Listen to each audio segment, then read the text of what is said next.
Different किए तो 2007 act के हिसाब से वो रिटर्न कर सकते प्रॉपर्टी।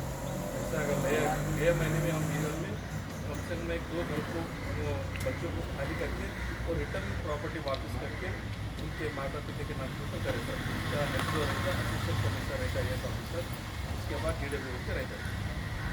तक ये फील्ड में मैं काम करता हूँ और डीलर डिस्ट्रिक्ट में एंटायर में जो भी मामा को जो भी अगर बच्चे होते बच्चे भी नहीं रहते बोलते हमारे पास ओल्ड एज होम रहते हैं, वहाँ कोई भी नहीं बोल तो बुद्ध लोगों को जाके ओल्ड एज होम टेम्पोररी बोल कर कर सकते हैं। ये सेक्टर में मैं काम करता हूँ।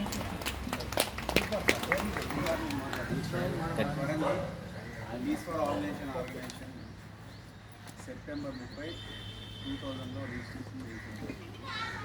ఈ పీస్ ఫర్ ఆర్గనైజేషన్ పెట్టడానికి గల కారణం ఏంటంటే మా ఫాదర్ కమ్యూనిస్ట్ బ్యాక్గ్రౌండ్లో చాలామందికి సర్వీస్ ఇచ్చేవారు మా గ్రామం. ఆ సర్వీస్ తీసుకున్నటువంటి వాళ్ళు చాలా వరకు మా ఫాదర్ని గౌరవించేవారు. ఆ క్రమంలో మేము ప్రజలతో మమేకమై పనిచేస్తున్నాం. సునీత వాళ్ళ ఊరు మా ఊరు పక్కపక్క, నేను పుట్టింది వరంగల్ డిస్ట్రిక్ట్లో, వర్కులు చేసేది నర్సంపేట పక్కపొండి ఉంటుంది మా ఊరు. అప్పుడు కామ్రేడ్ ఓంకార్ గారని 22 సంవత్సరాలు ఎమ్మెల్యేలు ఉన్నారు. అది రికార్డ్ స్థాయిలో. దాన్ని బేస్ చేసుకొని 1997 నుంచి ఈ సర్వీస్ సెక్టార్లో ఉన్నాము. 97 తర్వాత 3 సంవత్సరాల తర్వాత దీన్ని రిజిస్ట్రేషన్ చేసడం జరిగింది 2000. ఇప్పుడు రిజిస్ట్రేషన్ చేసి 26 సంవత్సరాలు ఉంటుంది. 26 సంవత్సరాల మా ప్రస్థానంలో మొత్తం 50 మంది స్టాఫ్ను మేము సెలెక్ట్ చేసుకోండి. వివిధ ప్రాజెక్టులు మేము చేస్తున్నాం. ములుగులో సఖీ వన్ స్టాప్ సెంటర్ నడపడం జరిగింది.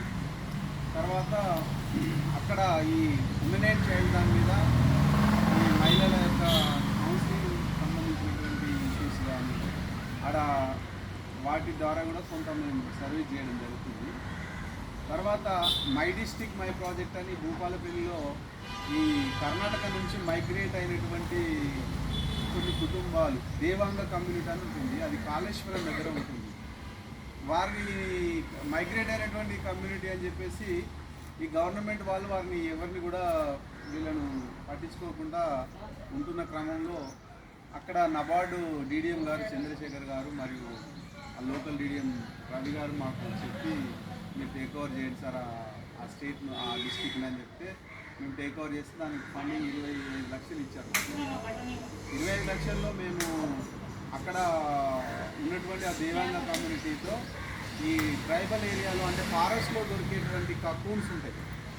కకూన్స్ అంటే ఈ చేనేత కార్మికులు అనమాట. అంటే దాన్ని ఆర్టిజన్స్లో వాళ్ళు అడవిలో దొరికేటువంటి కాయలను తీసుకొని వచ్చి ఆ కాయలను లేడీస్ ఒక కుటుంబం ఒక చీర నేయడానికి 15 రోజులు పడుతుంది.